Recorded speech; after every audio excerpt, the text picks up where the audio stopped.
لو تناهيتم إلى سر الحياة وصنعتم كائنا حيا نرى. دیکھو حج اور عمرے پہ اکیلے جاؤ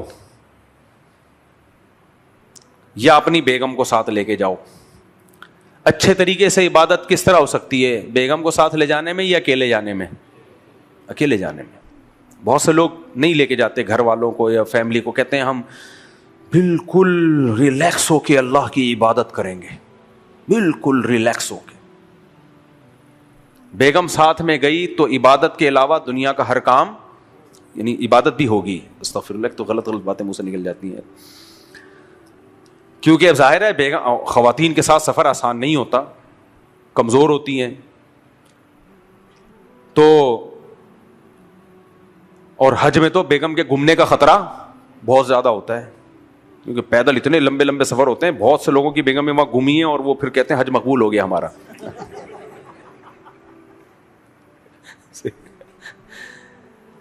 اچھا, ٹینشن بہت ہوتی ہے تو پھڈے بہت ہوتے ہیں وہاں پہ. میاں بیوی کے بہت جھگڑے ہوتے ہیں, لوگ اس کو مذاق سمجھتے ہیں, حج میں بہت جھگڑے ہوتے ہیں میاں بیوی کے.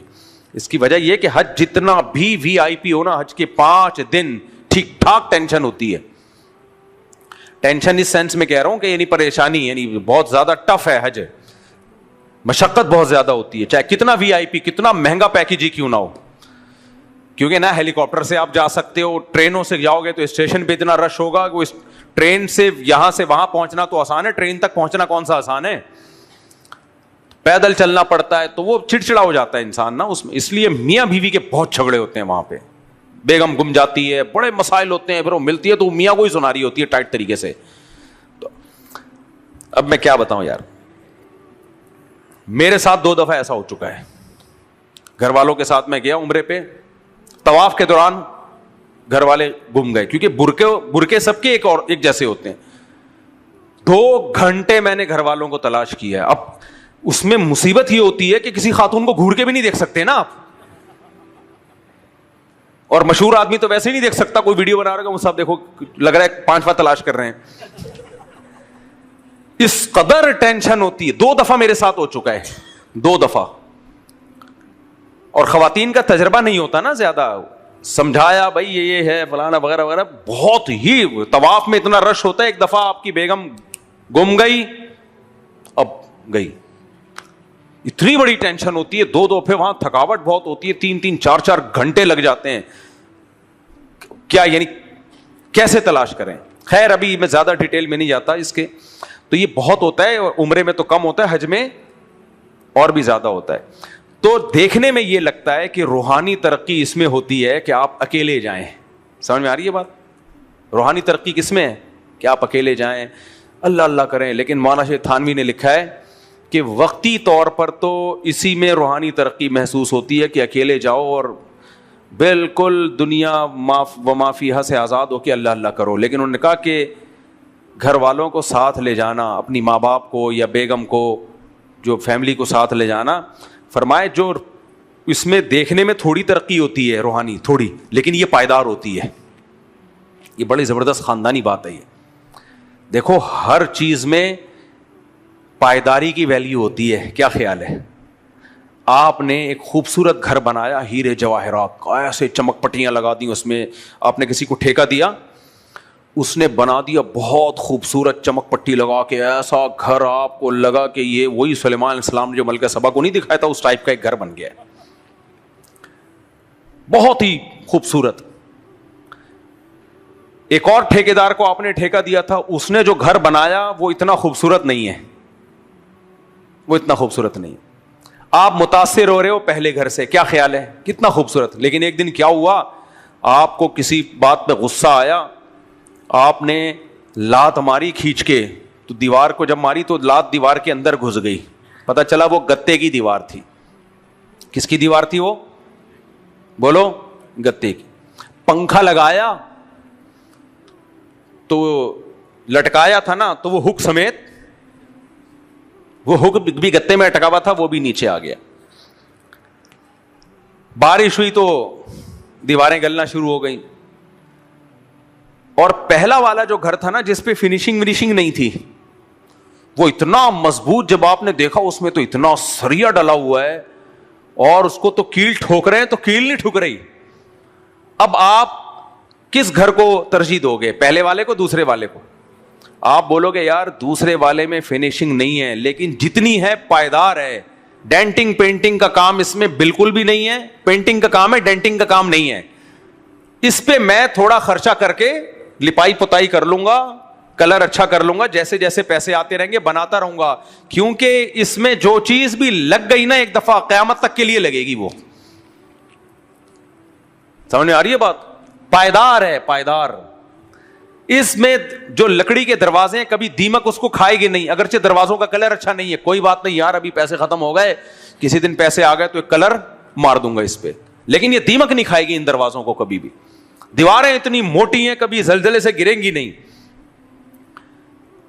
تو یہ جو دوسرا گھر ہے نا فنیشنگ اتنی اچھی نہیں ہے, لیکن اس پہ انسان خرچہ کرے گا کیونکہ اس کی بنیاد کیا ہے؟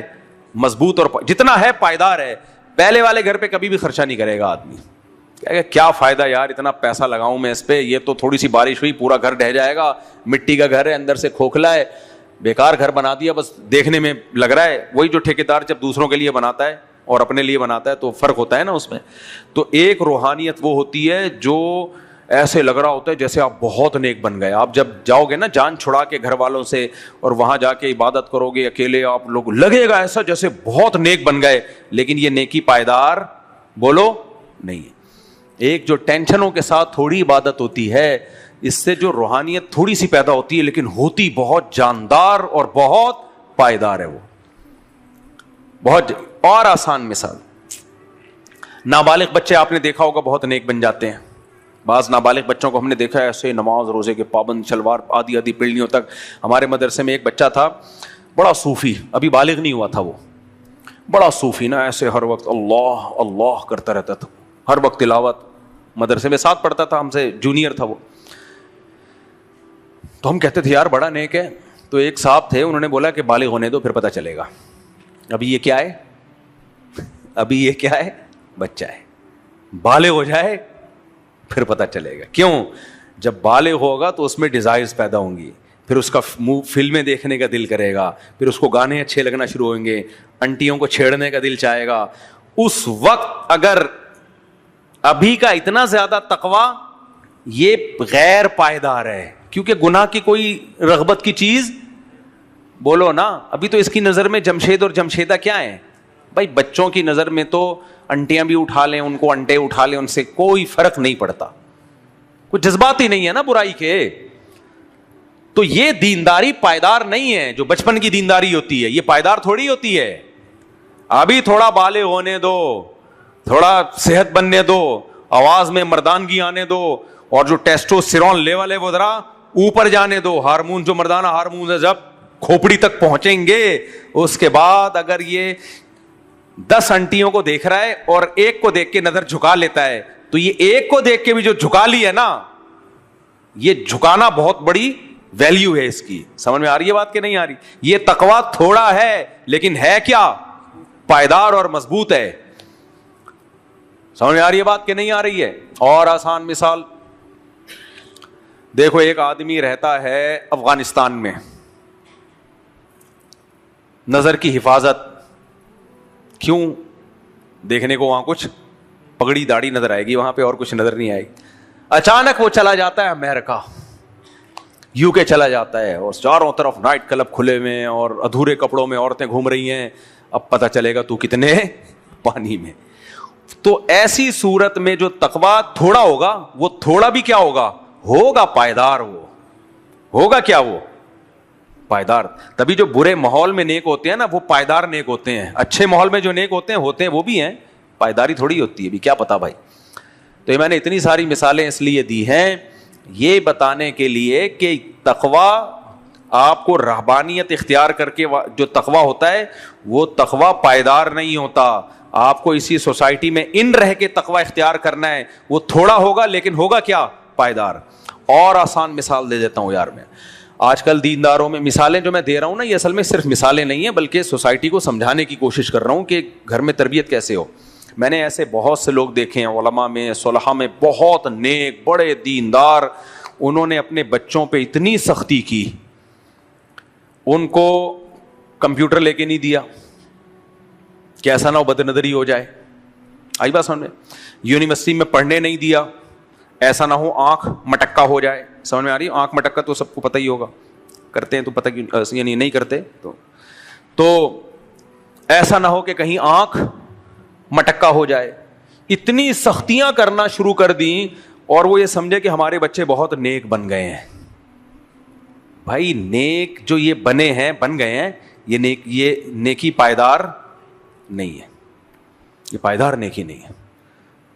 یہ ایسا ریورس مارے گا نا جب یہ باہر نکلے گا نا باہر کی دنیا میں, ایسا ریورس خطرہ ہے 100 میں سے 99 کا خطرہ ہے. ہو سکتا ہے ایک کو اللہ بچا لے, 99% جو ایسا ریورس مارے گا کہ یہ ان کے ریکارڈ توڑ دے گا جو خراب چل رہے ہیں سوسائٹی میں.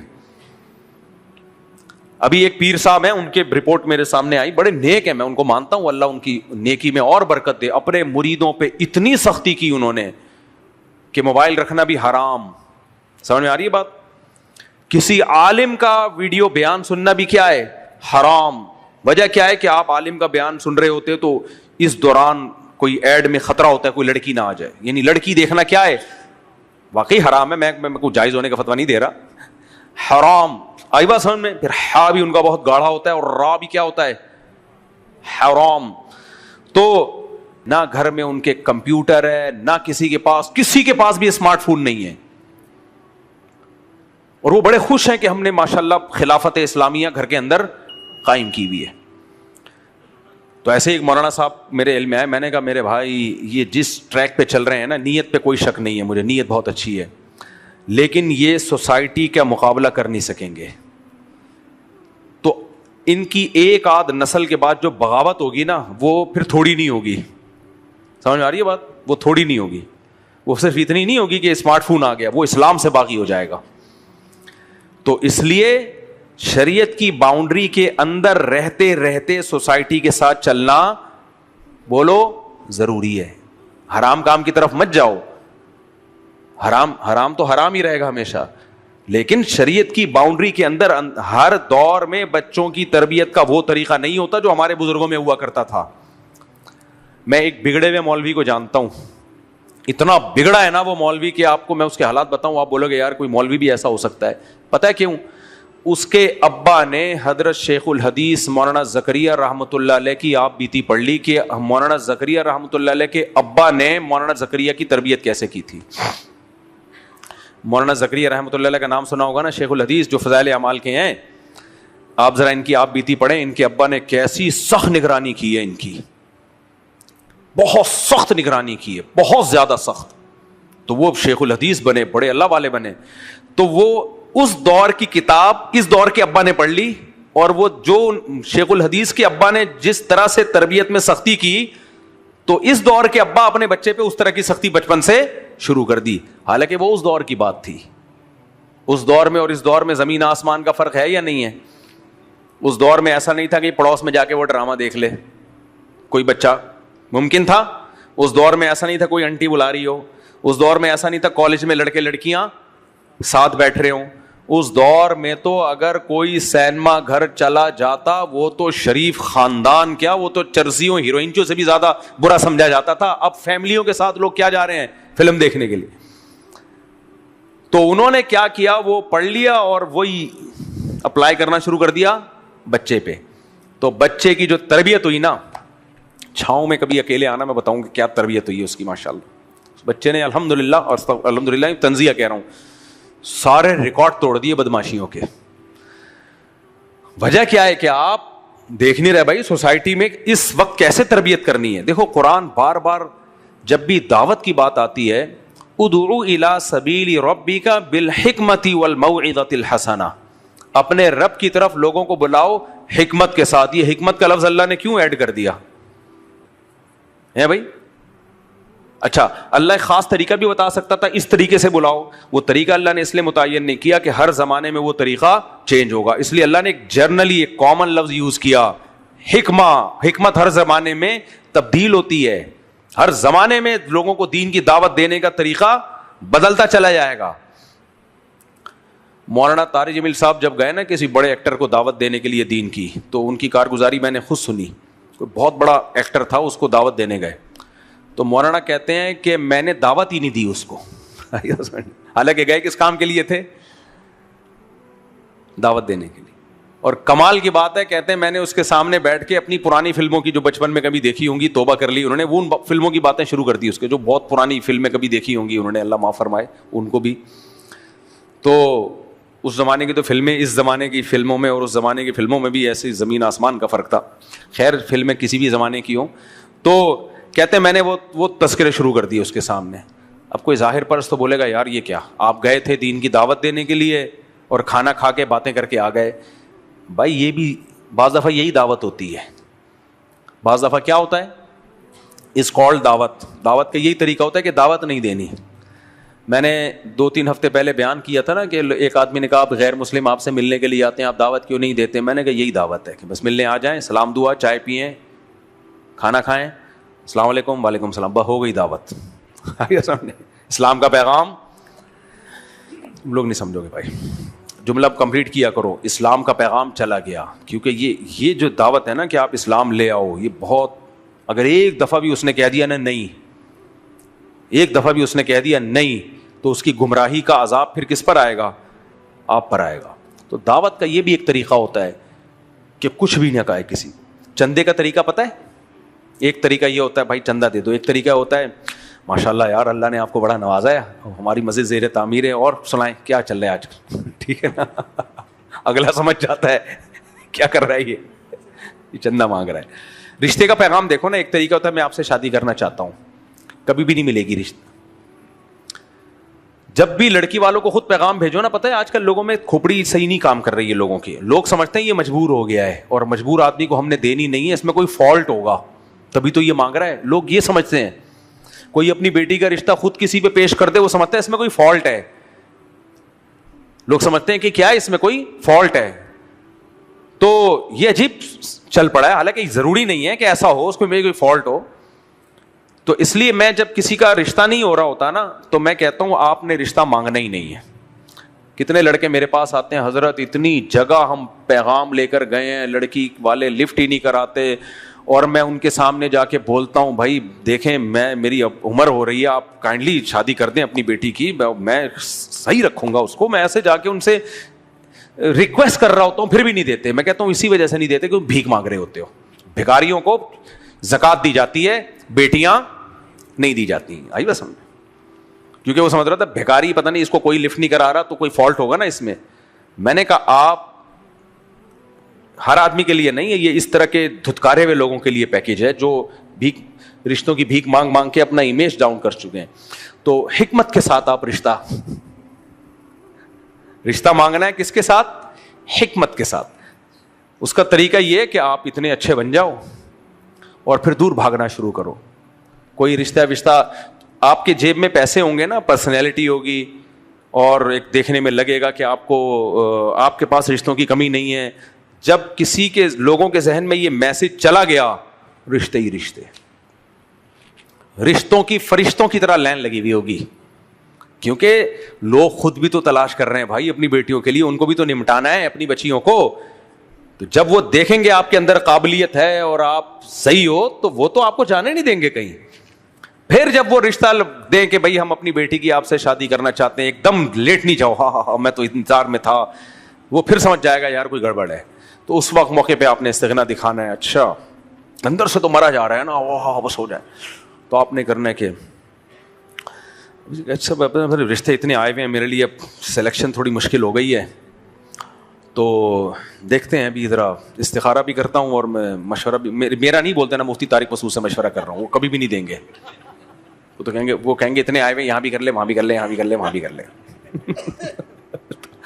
میرا تو بتاؤ ہی نہیں کہ میرے بیانات سنتے ہو. بولو کہ یار وہ اگر پوچھیں بھی نا مفتی طارق مسعود کے بیان سنتے ہو, کہتے ہیں یار وہ ان کے شارٹ وارٹ کبھی کوئی لطیفے وطیفے آ جاتے ہیں, باقی میں ان کی سے بالکل بھی متاثر نہیں ہوں. حالانکہ میرا بیان سن کے شادی کی خواہش پیدا ہوئی ہوگی اس میں. تو حکمت کے ساتھ, تو میرے بھائی بغیر حکمت کے رشتہ نہیں ملتا, کسٹمر بھاگ جاتا ہے. تو بغیر حکمت کے دین کی دعوت دینا کیسے جائز ہو گیا؟ یہ کیسے جائز ہو گیا کہ حکمت کے بغیر بس اب دین کی بات کو پھینک کے چلے جاؤ؟ تو اس لیے گھر میں تربیت کا بھی بہت. ایک صاحب میرے پاس آئے, کہنے لگے میں نے اپنی بیگم کو اسمارٹ فون نہیں دیا اور میری گھر میں بڑی لڑائیاں ہو رہی ہیں. میں نے کہا کہاں رہتے ہو؟ اس نے کہا پتہ نہیں گلشن اقبال میں رہتا ہوں. اگر کسی گاؤں دیہات میں ہوتا تو میں کہتا بہت اچھی بات ہے, اسمارٹ فون نہیں ہونا چاہیے. میں نے اپنی بیگم کو اسمارٹ فون لینے کی نہیں دیا اور اس کی بڑی خرابیاں ہیں, اور وہ پھر ٹک ٹاک دیکھے گی اور وہ فیشن کی چیزیں دیکھے گی. میں نے کہا میرے بھائی تو گلشن اقبال میں رہتا ہے, تو ڈیفینس میں رہتا ہے, اور تو یہ سمجھتا ہے کہ تیری بیگم کے پاس اسمارٹ فون نہیں ہوگا تو وہ تیری اطاعت کر لے گی, تیری بیٹی بھی تیرے داماد کی اطاعت نہیں کرے گی. اس بارے میں بغاوت کے علاوہ کچھ بھی حاصل نہیں ہوگا. مریخ پہ جا کے رہنا شروع کر دے, کیونکہ سب خواتین کے پاس اسمارٹ فون ہے. وہ ادھر بھی دیکھے گی اپنی بہن کے پاس, اس کے بہنوں ہی نے لے کے دیا ہوا ہے اس کو اسمارٹ فون. وہ اپنی چاچی کے پاس دیکھے گی, چاچو نے لے کے دیا ہوا ہے. اور وہ دیکھے گی اماں بھی چھپ چھپ کے, ابا نے پابندی لگائی تھی لیکن اماں نے الگ سے ایک پرس میں وہ اسمارٹ فون لگا کے رکھا ہوا ہے. اور وہ ہر جگہ جہاں بھی دنیا میں جائے گی اس کو سب خواتین کے ہاتھ میں اسمارٹ فون نظر آئے گا. تو اب یہ تربیت کا طریقہ کہ اسمارٹ فون ہی چھین لو آپ, یہ طریقہ چلنے والا نہیں ہے.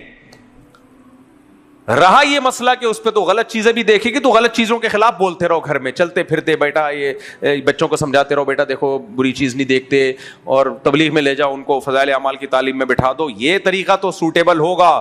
اگر آپ نے خلافت قائم کر دی نا گھر کے اندر, یہ چلنے والا نہیں ہے. آپ کہہ سکتے ہو کہ بھائی کیوں ہم برائی اپنے ہاتھ سے ان کو لے کے دیں. دیکھو برائی سے روکنا ضروری ہے. روکنے کا طریقہ کیا ہوگا؟ ایسا طریقہ جس سے برائی رکے گی نہیں بلکہ بغاوت ہو کے اور زیادہ پھیلے گی. وہ طریقہ صحیح ہے یا وہ طریقہ ہے کہ جس میں دونوں امکان ہے, ہو سکتا ہے برائی ہو سکتا ہے برائی نہ ہو. ایک میں 99% چانس ہے کہ برائی پھیلے گی لازمی. تو یہ چلنے والا نہیں ہے سیٹ اپ. اور جب یہ موبائل فون آئے تھے نا, اسمارٹ فون تو اب ہو گیا نا, پہلے موبائل میں لوگ سختی کرتے تھے, موبائل نہیں ہوگا بیگم. میں نے کہا بھائی کسی گاؤں میں رہتا ہے, کسی کچی آبادی میں رہتا ہے تو پھر ٹھیک ہے, اس کے بڑے فسادات ہیں موبائل کے. لیکن آپ شہر میں رہتے ہو تو آج کل سب میرڈ خواتین کے پاس موبائل ہوتا ہے, تو اس کے جو سائڈ افیکٹ ہیں ان سے بچنے کی تو کوشش کی جائے گی. یہ نہیں ہوگا کہ آپ اتنی گھر میں ماشاء اللہ لگا دو کہ فون ہی نہیں ہوگا, وہ چھپ چھپ کے ہوگا فون آپ کے, اور پھر جو اس سے غلط فہمیاں پھیلیں گی اور بدگمانیاں پھیلیں گی. اب پکڑی گئی کسی دن تو آپ کہو گے یار تو میری اطاعت نہیں کرتی, پھر آپ کے شیطان اور ورغلائے گا, یار چھپ کے فون رکھا ہوا ہے پتہ نہیں کس کس سے باتیں کرتی ہوگی. تو اور زیادہ کچھ فساد ایسے ہیں. دیکھو اور آسان مثال دیتا ہوں. علماء کہتے ہیں جب کسی سوسائٹی میں جب تک وبا نہ پھیلے اس کا علاج کچھ اور ہے, جب ایک وبا پھیل جائے تو پھر علاج کا طریقہ کچھ اور ہے. ایک وبا آئی نہیں ہے نا ابھی, اس کا طریقہ تو یہ ہے کہ جو بیمار ہے اس کو علاقے میں گھسنے ہی نہیں دو. بھائی ایک بیماری پھیل گئی, طاعون کی بیماری, ایک آدمی کا پھوڑا نکل گیا طاعون کا, کہیں چھنگا مانگا میں بیٹھا ہوا, بولے وہیں بیٹھا رہے, ادھر نہیں آئے, پولیس اس کے گرد گھیرا کر لے, وبا ابھی پھیلی نہیں ہے, کیا خیال ہے؟ اور پھر گلے بھی ملو, کھاؤ پیو بھی ایک دوسرے کے ساتھ. وہ جو وبا والا آدمی ہے اس کو دور رکھو. لیکن اگر وہ گھس گیا اور اس نے طاعون پھیلا دیا, اب یہ نہیں ہو سکتا کہ سب لوگوں کو جنگل میں بھیج دیا جائے. جو بیمار ہے اس کو, کتنے پبلک کو کہاں بھیجو گے؟ کوئی بھی نہیں جائے گا. اور پتہ کیسے چلے گا اس میں یہ وائرس ہے, اس میں وائرس نہیں ہے؟ اب یہ طریقہ نہیں ہے کہ سب کو اٹھا کے جنگلوں میں بھیج دو آپ. اب یہ طریقہ ہے کہ ویکسین لگاؤ, تھوڑا سا سوشل ڈسٹینس رکھو, اور ایکسیپٹ کر لو کہ سوسائٹی میں بیمار لوگ بھی ہیں, یہ ماننا پڑے گا, اب یہ ختم نہیں ہو سکتی. ہوا و حرص والا دل بدل دے, میرا غفلت میں ڈوبا دل بدل دے.